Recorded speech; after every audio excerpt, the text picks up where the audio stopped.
recording, so we can share this later on with people. So Michael, over to you. Great to see you again. Thanks for coming tonight. Why don't you introduce yourself and tell people what we're going to be doing this evening? Thanks, Dave, and thank you everybody for making the time to come this evening. As Dave has already said, I will speak for 5, 6, 7 minutes, something like that, and then set a question, and we'll have that kind of sort of format throughout the whole of the evening. So as Dave said, my name is Michael Harvey. I around about 16 years ago started to trot around the world, asking stupid questions of Christians. My journey took me to 14 countries, multiple denominations and streams, and written a few books. But the one that we're going to look at tonight is creating a culture of invitation. Now you might think that must be a stupid title for tonight. Absolutely stupid title for tonight. And one of the reasons that I'm really keen on us having a look at this whole thing this evening is because I don't know if you've noticed, in the first few weeks of lockdown, the church got really, really disorientated in so many different ways. You know, we could no longer physically meet together. And so quite a lot of the energies of churches right across the UK was in trying to get their online acts of worship up and running. And by now, you know, kind of several weeks later, they're all Strictly Come Dancing perfect now, as you look at them right across the country. I'm joking, by the way, but there you go. Meanwhile, you know, whilst we as the church have been really looking to get our online acts of worship up and running, and then start to look after ourselves pastorally, the government starts to announce certain measures. The first thing they announce is, one of the first things they announce is they wanted to get 250,000 volunteers to be good neighbours. You know, as we were going into lockdown, people were going to be shielded. So, you know, could they have 250,000 good neighbours? In fact, 750,000 people volunteered for the scheme. And what did the government call it? They called it the Good Sam Programme. The Good Sam Programme, folks. That sounds quite familiar, doesn't it? The Good Sam Programme. Good Sam. I think it must have been the Beano or something like that, you know, kind of faintly familiar, but not quite sure where it comes from. And then children and parents are confined to their homes and homeschooling begins. And all of a sudden, in windows across the nation, rainbows started to appear. Rainbows, folks, rainbows. That is also kind of faintly, you know, kind of familiar. And then on a Thursday evening, can you believe it? Whilst we're in lockdown, the government forced us to come out of our homes at 8 p.m. on the dot. We're all forced to come out. And we discover neighbours. Can you believe it? That we have neighbours. It's unbelievable. You know, I thought it was just a biblical concept, but apparently we all have neighbours. And there we are on a Thursday evening, getting to know our neighbours. And also, of course, clapping for carers. You know, clapping for those who were literally, as we know now, putting their life on the line for a stranger. And the whole nation were coming out to do that. Wow. I think Christianity has come roaring back, but not through the church. We've been busy. You know, we've been busy. But I think many of us might be aware that some of our neighbours, some of our friends, some of our community, right at this moment in time, have big questions and have a little bit more time not everybody, but some, to actually kind of have deeper conversations. And so why would we want to actually look at this subject tonight about, a culture of invitation? Well, I think one of the reasons is because, whisper it, God has not gone on furlough. And I know it's a shocking thing, isn't it? Kind of, apparently God didn't get the letter from the government. God appears to be really active across our nation, across our communities. And one of the key things I believe at the moment is that Christians are key workers. And one of the the things that I think we ought to be looking at is, how do we connect with the big questions that our neighbors have got right at this moment in time? Big questions like, who am I when I've been furloughed? Who am I when I've been shielded?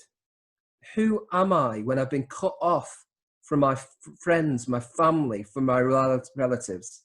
Never has there been a more important time for Christians to be in connection with those big questions. And so I'd like to send us out to our breakout rooms and to answer this question: what would be the benefit of being churches that connect with our neighbors, to have deep conversations with them, and also potentially to go on and invite our neighbors? So what would be the benefit of connecting and eventually inviting our neighbors? Dave, if you'd send people to breakout rooms, that would be lovely. So I'm going to put us into 5 rooms tonight. That's about 4 or 5 people in each room for you to chat about that question that Michael just gave to us. Once I put you in breakout rooms, you will receive an invitation to a breakout room. You have to accept that invitation, and it will send you into a small group of people. If you don't, you'll be stuck with me and Michael. So here we go.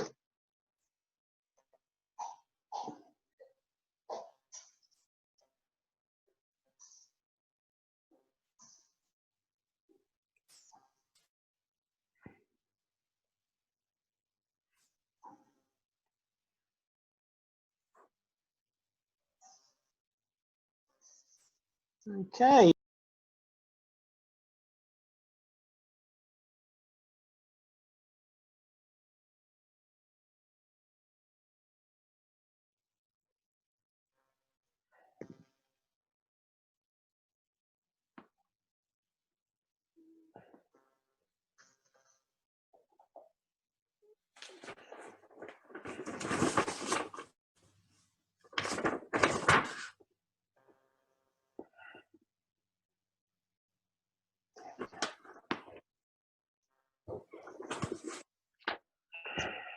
Well, welcome back, everybody.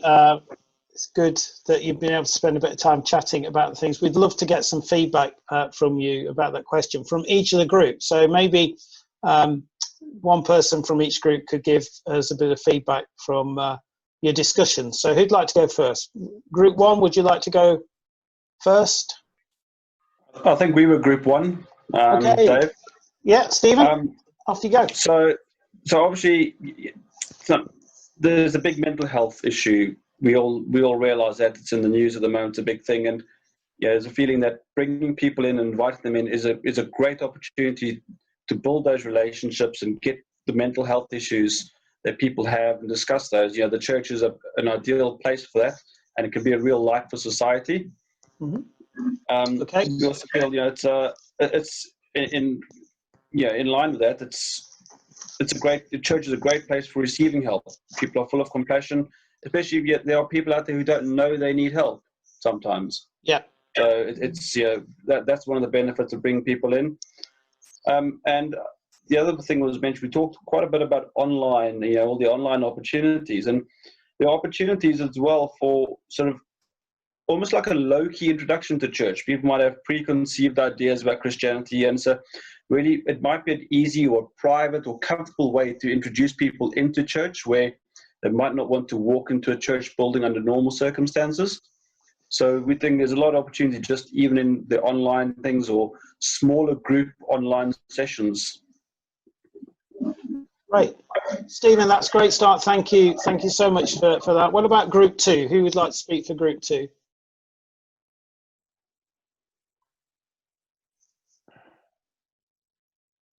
Anybody from group 2?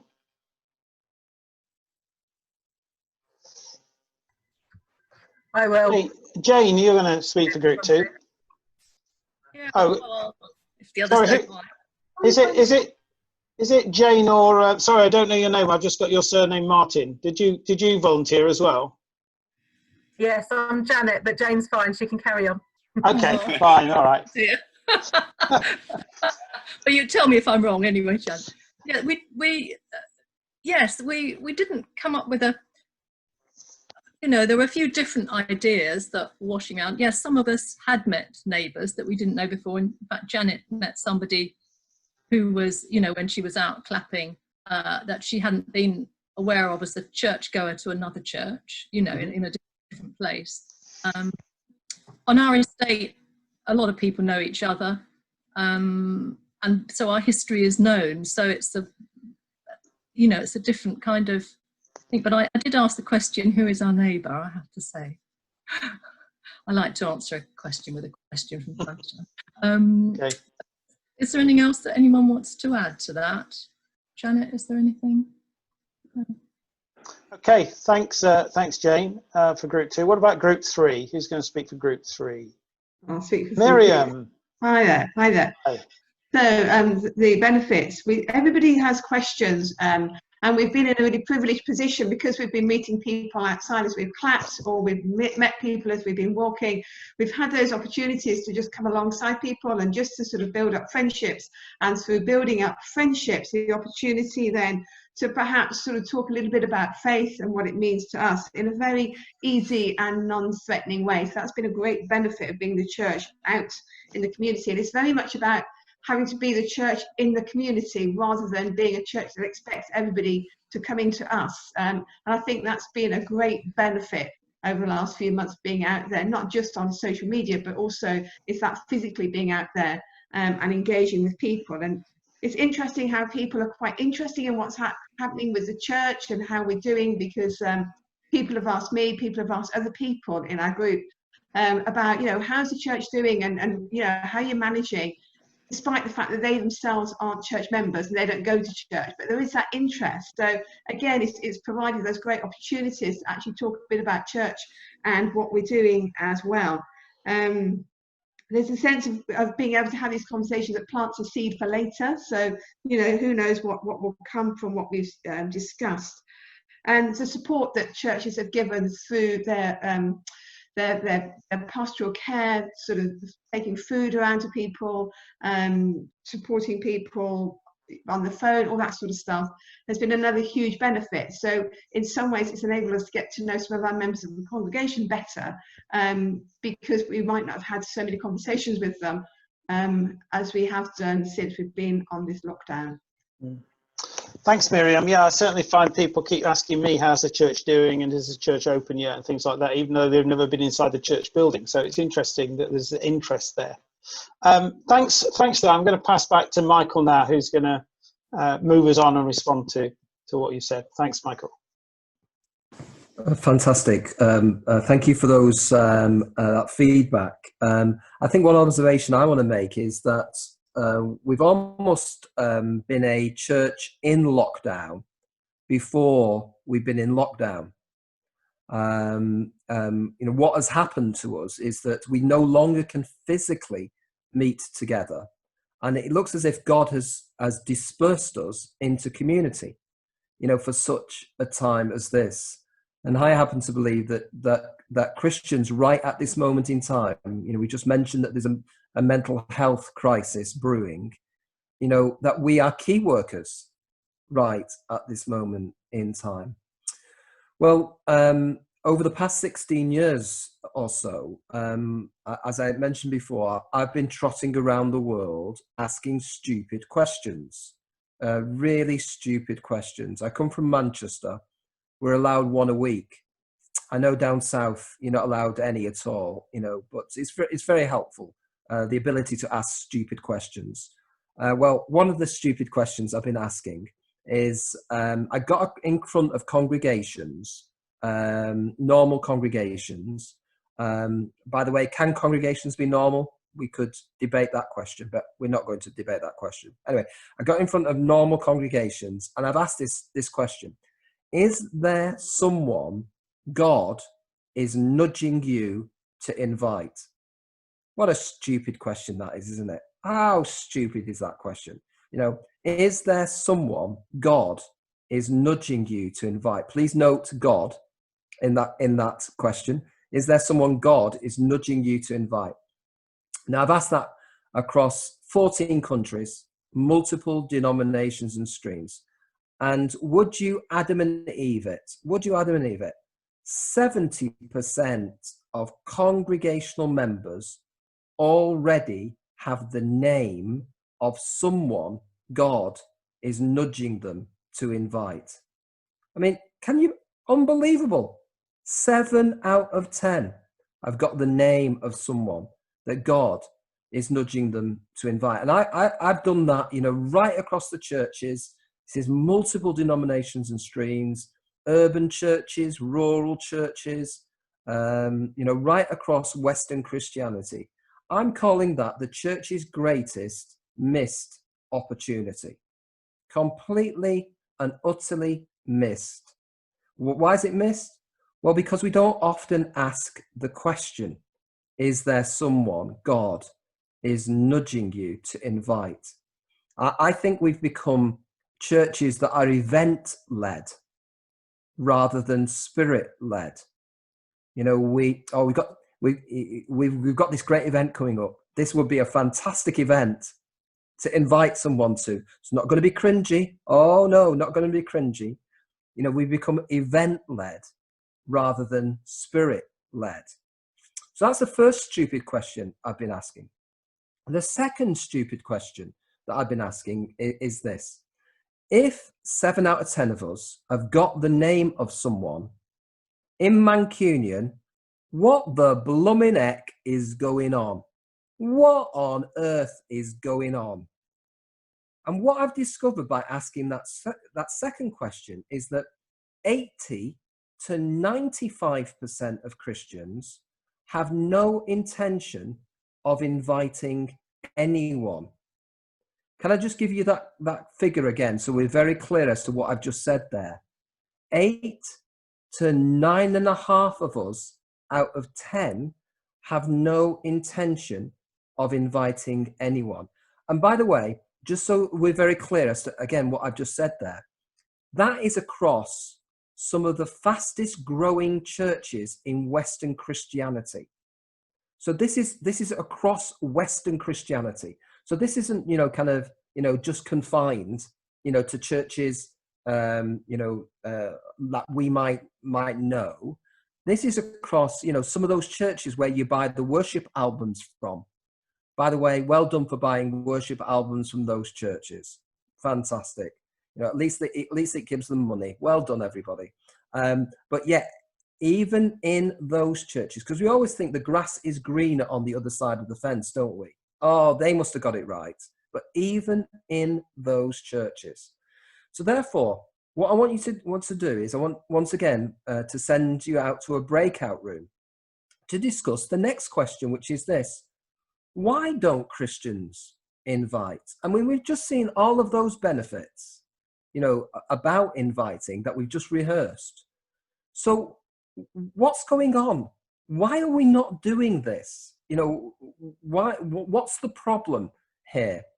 So Dave, if you'd send them out, that would be wonderful. Okay, so again, you're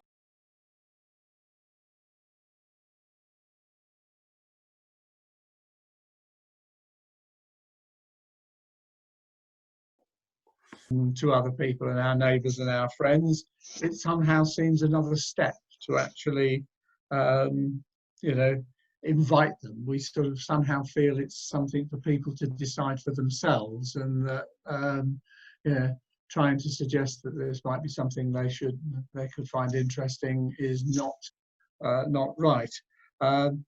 One suggestion even made: do we find our own churches not sufficiently exciting to invite other people to come along to?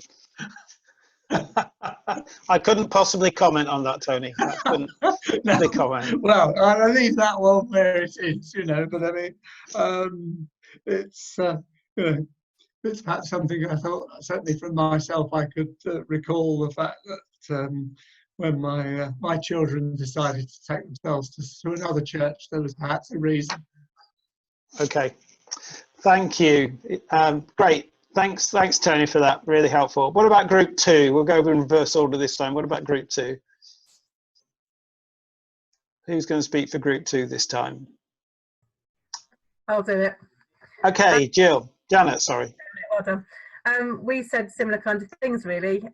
It's much easier and safer to ask people to an event because it's less threatening. It's very difficult to invite people along when you don't know what their reaction is going to be. We also said that people of different faiths often find it easier to talk about faith and going to a religious service than we do. So it's often easier to have conversations about religion with people of other faiths. You know, they were the kind of main points. We also said that Sunday is very pressured now, so people with children often have other things going on a Sunday, so church isn't a high priority. So it's hard when they're already in a routine of doing things to actually change that. Okay, thank you. Thanks, Janet. That's great. And let's go to group 1.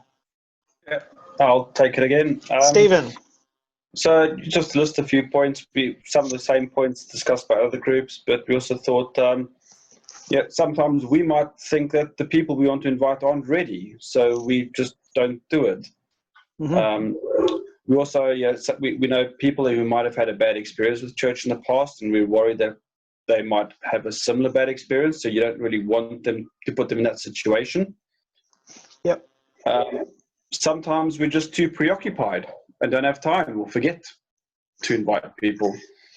But then, yeah, I think someone made a point at the end. Generally, we're just really good at making excuses sometimes about all the reasons we don't invite people. And we shouldn't be making excuses. We should just be getting on with it. And okay, thanks, Stephen. Right, Michael, over to back to you. Fantastic. Well, thank you for answering those questions for me. So I've asked that question 900 times. Multiple denomination streams. On average, I get around about 11 reasons every time I ask the question. So I've calculated that mathematically. 900 times 11. That's 10,000 reasons for my heart to find why I'm not going to be answering the call of God at any time soon. I don't know if that's familiar at all, but anyway. Leaving that to one side.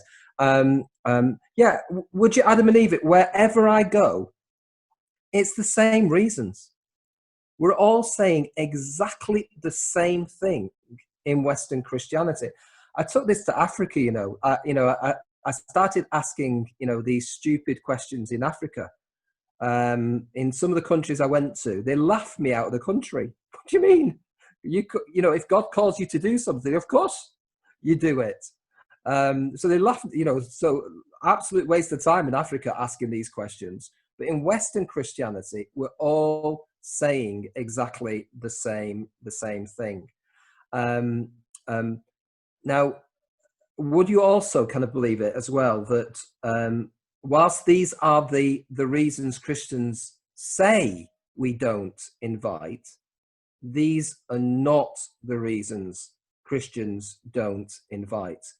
But well done for having a go, everybody. That was marvelous. Oh, well done, kind of for spending that time, giving you the reasons that Christians say we don't invite, but these are not the reasons Christians don't invite.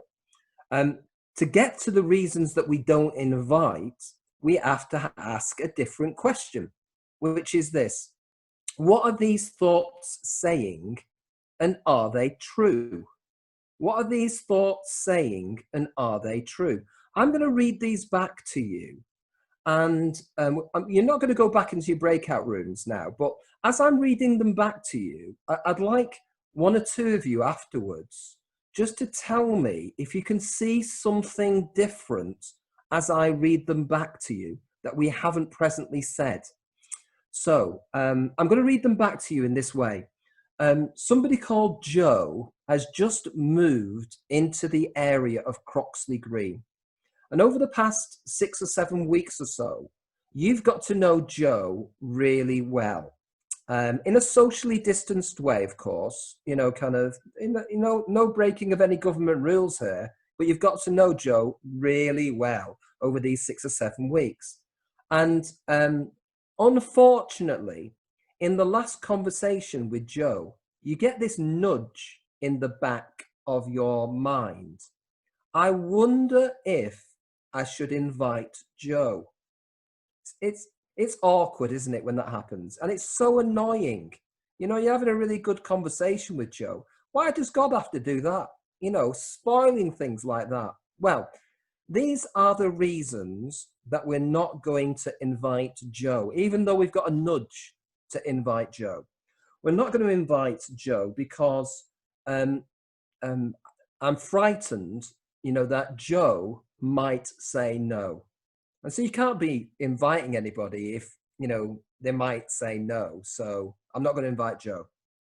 I'm not going to invite Joe because, I'm pretty reluctant, I don't want to be seen as a forward Christian, rather than a Christian in retreat. We like to go on retreats, don't we, as Christians? But we mustn't be moving forward. So I'm not going to invite Joe. I'm not going to invite Joe because, well, Joe needs to decide for herself, So, you can't be making decisions for them. So I'm not going to invite Joe. I'm not going to invite Joe as well because, my church is not sufficiently exciting. It's not even exciting, never mind the sufficiently. So you can't be inviting anybody, kind of if it's not, it's sufficiently exciting. So I'm not going to invite Joe. I'm not going to invite Joe because, we haven't got an event that isn't threatening. You can only invite people, to, things which are not, kind of threatening at all. So I'm not going to invite Joe. I'm not going to invite Joe because, well, I just don't know what Joe's, reaction is going to be, and you've got to know people's reactions before you do anything or say anything to them. So I'm not going to invite Joe. I'm not going to invite Joe because, well, Joe isn't from another faith. And, everybody knows it's easier having conversations with people of other faiths. So, because Joe isn't from another faith, I'm not going to be inviting Joe. I'm not going to invite Joe because, well, Sundays are precious. And, we've got stuff to do on a Sunday, and we like go to Tesco and, shopping and stuff. They're very, very precious Sundays, so you can't be kind of wasting your Sundays and going to church. So I'm not going to invite Joe. I'm not going to invite Joe because Joe's not ready. Joe's definitely not ready. I've seen her eyes, definitely not ready. Joe needs at least 20 years. So I'm not going to invite Joe. I'm not going to invite Joe because, last time Joe was invited anywhere, Joe had a bad experience. And I'm sure Joe is going to have a similar bad experience. Okay. What are these thoughts saying? And are they true? What's going on there? Who's got a thought here? What have you spotted here? What's going on? Something. Claire. Yeah. Sorry, you muted. Somehow you muted again, so you got to unmute yourself. Myself as you unmuted me as well, I think. Well, there you go. Yeah. Okay. Two things occurred to me in what you said. First of all, it's all about me, the person that's doing the inviting. It's not about them. And we're not listening to God. We're not listening to what we've been asked to do. Yeah. Thank you. Anybody else got a thought? If you just want to wave at me and then unmute. Stephen. Yeah, I mean, in all of these, we're making assumptions about the other person's reaction. And at no point in time are we actually giving them a chance to have their own say. Okay, thank you. Anybody else? Colin, you have to unmute yourself, Rhiannon. Perhaps Rhiannon could do it. Oh, hang on. No, you're not quite there yet, Rhiannon.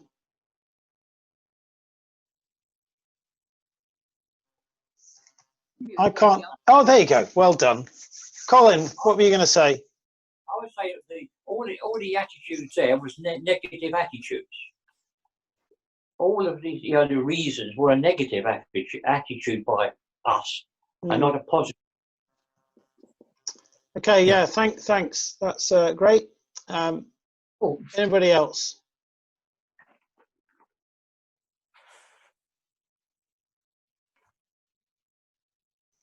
Okay, I can't see any other hands, Michael. So. No, that's great. That's great. Yeah, you've got it, folks. Kind of first of all, those reasons were not about Joe. They were about us. They were about us, about how we're feeling about the situation. And by the way, I'm not bothered about that as long as we understand it.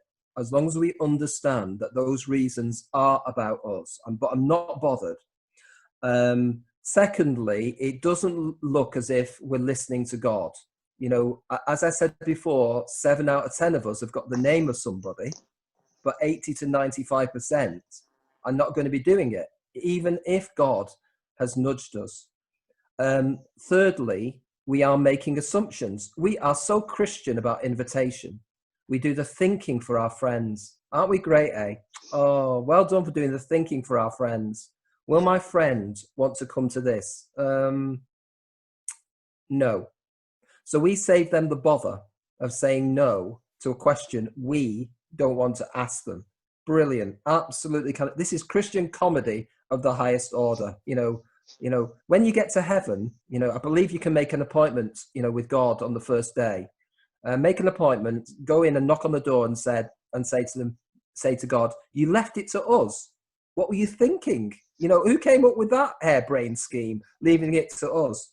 And the fourth thing is, you spotted, that none of this stuff is good. It's all negative, isn't it? Which reminds me of the 12 spies who went to spy in Canaan. I wish the Sunday schools were here to hear this. It's got nothing to do with us, has it? All 12 saw exactly the same thing. 10 came back with fairly negative attitudes, but 2 came back and said, no problem, God is with us. And that's what makes the difference here. So therefore, if we've got this stuff going on, what do we do about it? These are the reasons Christians say we don't invite. So how do we actually be transformed by the renewing of our minds? How do we actually deal with the likelihood that when God calls us to do something, our first reaction is going to be, you must be joking, pick somebody else, not me. Well, what I found was that this was pretty biblical, because who do you know in the Bible who, when God called them to do something, actually wanted to go and do it? None of them. None of them wanted to go and do it. All of them hesitated. All of them, had problems, first of all. And so therefore, why should we think that we should be able to do this? God often calls us in our area of discomfort, not in our area of comfort. So therefore, there are 3 different ways to think, to be churches that start to answer the call of God. 3 different ways to think. I'll tell you each of the 3 different ways, and then you'll be sent back out into the breakout rooms to discuss them. So the first way to think differently in becoming a person who invites as prompted by God, in becoming churches that invite as prompted by God, is this: success is just the invitation. Leave the yes and the no of the invitation to God. They don't belong to us. If you want a Bible verse backing that up, that would be, I, Paul, planted, Apollos watered, it's God that gives the increase. So success is just the invitation. It does not say in our Bible stories, well done, good and successful servant. It doesn't say that. It's about faithfulness. Faithfulness. Faithfulness is a much stronger concept than success will ever be. Ever be. It's a brilliant concept. We need to bring it back into the life of our churches and certainly into the life of our nation. We are at the moment following a philosophy of success, and it's killing us, literally killing us. The second way to think in becoming an invitational person or an invitational church is the game changer. This is the game changer. If you can wrap your heads around this one, this is where Christianity needs to go in the next generation. The second one is that we need to be as interested in the inviter as the invited person. So in other words, we need to be as interested in you as we are in Joe. Remember, it was us who were giving all of those interesting answers just before. You know, if you think about those interesting answers before, they were a bit like Moses saying, I'm slow of speech and tongue. You know, at that point, God should have said, oh my goodness, wrong burning bush. I've been waiting here for 40 years. Oh, if only I'd known you were slow of speech and tongue. I should have picked somebody who was highly qualified and highly trained and had been to theological college. What a mistake I made. No, you see, God seems to use the reason why we can't do something to do something. It's incredible. Christianity is absolutely brilliant. George, I know I'm getting too excited about Christianity now. I will calm down in a moment. Anyway, so the second one is the game changer. We must be as interested in us as we are in the person that God is sending us to. In other words, you know, we need to bring evangelism and discipleship back together again. Stop separating the two things. Discipleship happens mostly when we're on mission. That's controversial, but I think it does. The third way to think is a bit of a shocker. And for those of you who are not sat down at the moment, please just kind of grip yourselves. We haven't got St. John's ambulance standing by, so I'm just going to say it as it is. But everybody calm when I say this. Third way to think is that God is leading mission. I know it's a shocker, isn't it?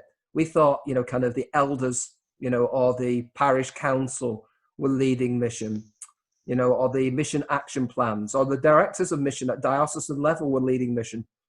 Unfortunately, it looks as if God is leading mission. The mission is God's.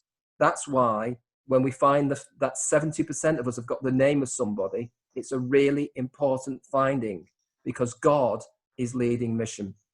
So what I'd like you to do is I'd like you to go into the back into the breakout rooms and answer the following question.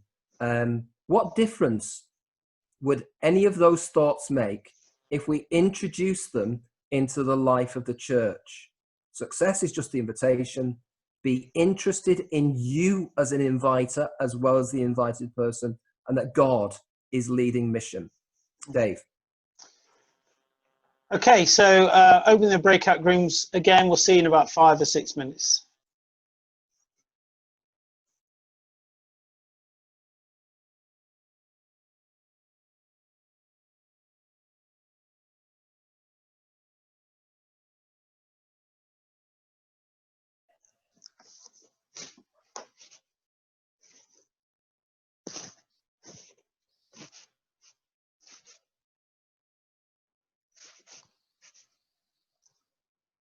Well, welcome back, everybody. I hope your conversations were good in your groups. Why don't we get a bit of feedback again? So why don't we start with group 2 this time? Let's mix it up a bit. Group 2. Who's in group 2 and who's going to give it feedback? Okay, Rhiannon, you need to unmute yourself again.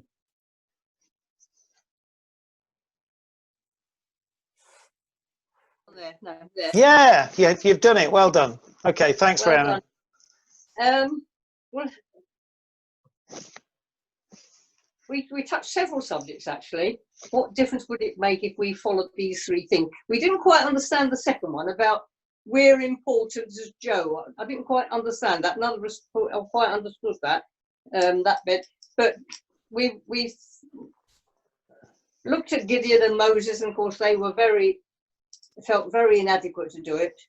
But you said it is God's invitation, not ours invitation. And the other thing that I felt is,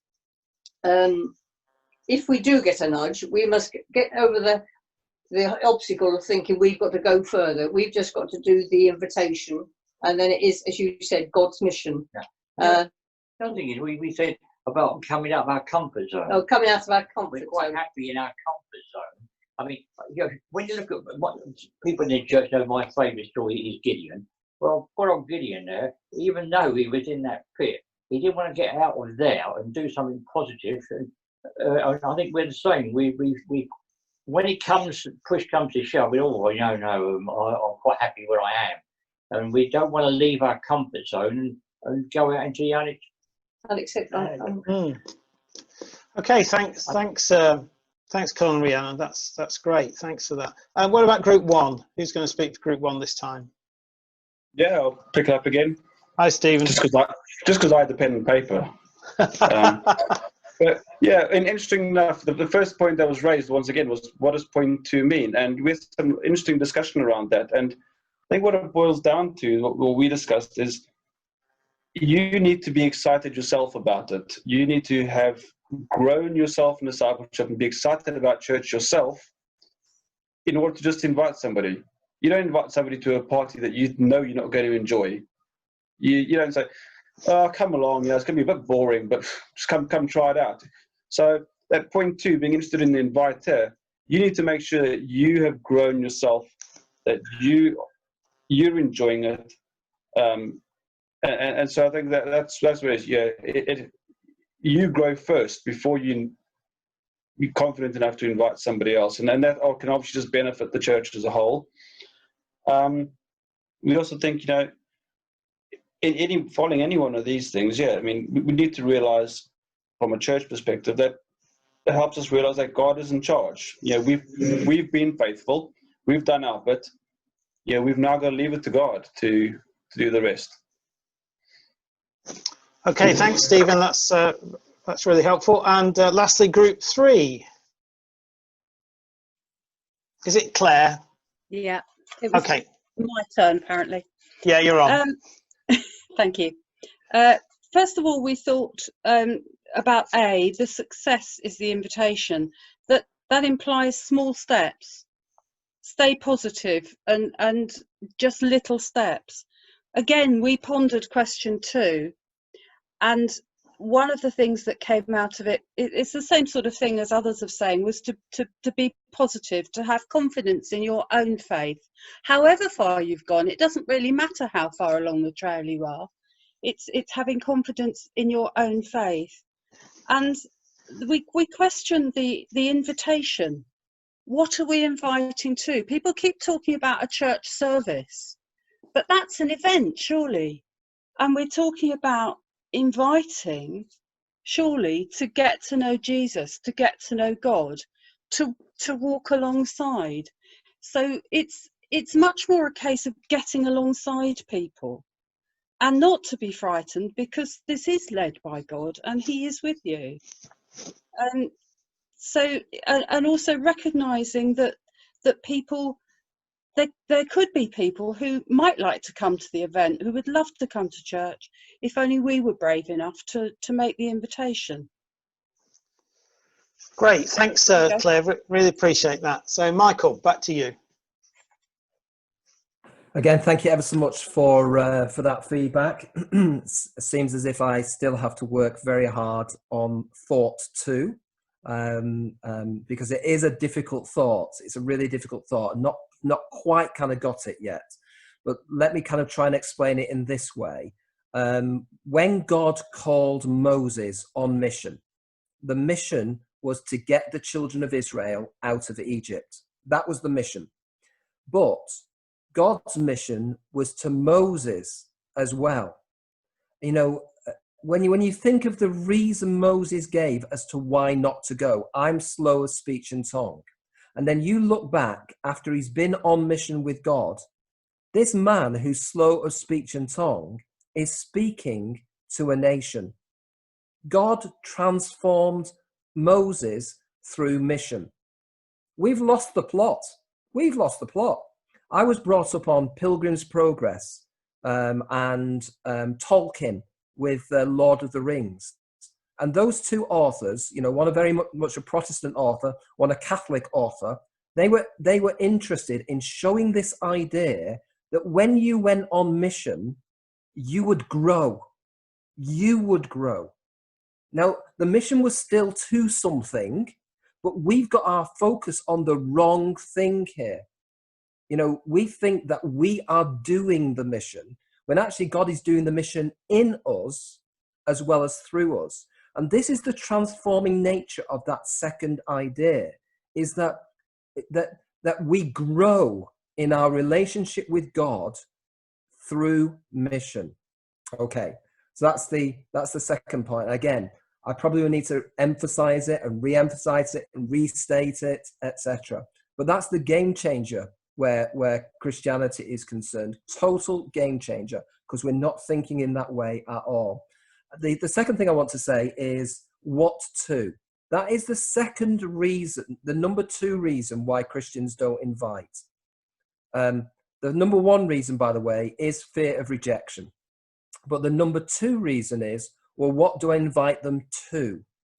Well, that's a really great question to ask God when you receive a nudge. You know, God brings somebody to your mind, then the next question must be, well, what do you want me to invite them to? And very often, guess what? You and I are the invitation. Christ in you, the hope of glory. You know, you're the event. God is sending you his nearest servant. So what to? Christ in you. Christ in you, the hope of glory. So therefore, tonight, I just want to kind of finish off tonight with an exercise to exercise this thing into the life of the church. I've been trying for the past 6 or 7 weeks or so to try and get 100,000 Christians to pray a daily prayer. And let me tell you what the daily prayer is that I'm trying to get 100,000 Christians to pray. It goes like this: Lord, today, who do you want me to connect with out with of the church? So outside of the church family, who do you want me to connect with? And this daily prayer starts a process that I'm calling ACORN. Each of the letters of ACORN are part of the process. It's a 5-step process. So that daily prayer is the letter A, ask. We ask God on a daily basis, Lord, today, who do you want me to connect with, out with of the church? The second part of the process is the call. So we ask God and God calls us. So that might be immediate, you know, that immediately somebody might come to mind. That might be when we're on our daily walk. That might be when we're shopping at the supermarket. All of a sudden, God will drop into our minds, or we'll get a sense of who that person is, God's call. And it will normally be accompanied with this thought: oh no, not that person, give me another. It's normally something like that. But we ask and God will call. And maybe not that day, maybe the next day, or maybe the day after, but keep praying the prayer. The next part of the process is, let's say somebody comes to mind. You know, we're in lockdown, many of us. Some of us are shielding. What do you do next? You know, kind of when you're supposed to be socially distanced and everything. It's almost impossible, isn't it? Well, what you do next is obey. And what we do is we pick up the phone, or we pick up our video technology that we suddenly discovered that we have, and we dial the person, and we simply say to the person, how are you? I'll just spell that for you. HOWARE. I know you can spell it. I know you can spell it. How are you? Now you might think that's ridiculous. What a ridiculous question there. But if God can get away with, where are you? The first question in the Bible, I think we can get away with, how are you? Do you know what? Jesus was a brilliant question asker. He asked more questions than he was asked. 316 questions in the Gospels.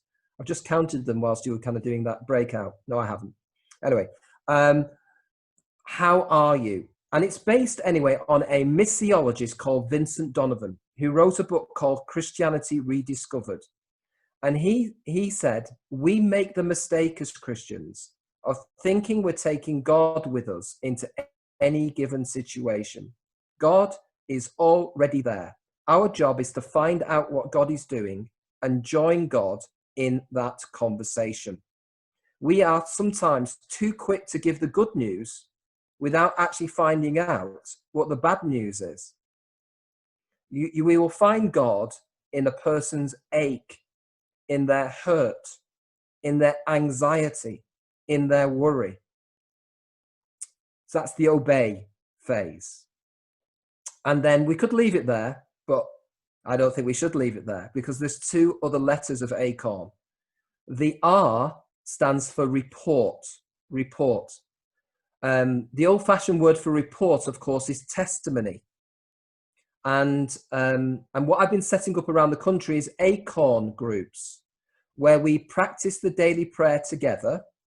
And every week we come and report on what God did through that very, very simple activity. And so we report to one another. These ACORN groups have around about 6 people in them, just meet 3 times, just to get this process into the life of the church. And then the final bit is the N, which is the notice. We notice God together. And we ask each other, what was God doing in us? And what was God doing through us? So this is where that comes back to that second way to think. You know, what was God doing in us in this process? You know, there are 2 people in mission and 1 God. Us, the person we're going to, and God. What was God doing in us as well as through us to the other person? So ACORN. And can I, as I finish right now, can I just, kind of really encourage you, whilst this has been, a webinar where you've now received, some information, we've discussed things, it now needs to be put into practice. It needs to be exercised. And so Dave will send you, or through the ministers present, some possibilities of having some ACORN groups for churches gathered here today. And so can I really recommend that you consider joining an ACORN group. It's really fun, and we also kind of get to see God really at work and put the thing into practice. Dave, back to you. Thanks, Michael. Michael's already sent me some dates for when he can get together with people if you want to explore this further, and I encourage you to do that.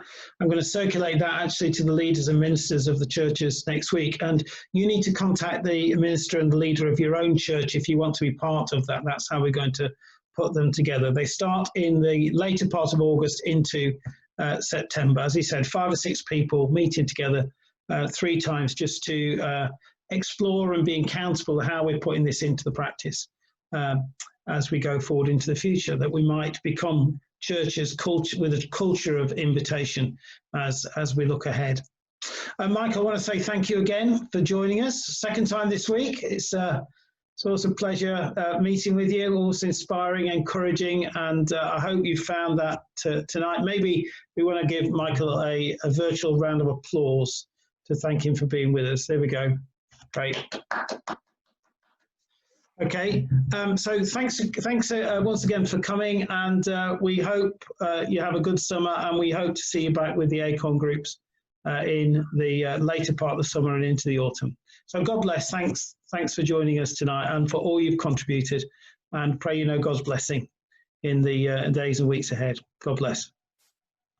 Thank you very much, Michael. Thank you much, David.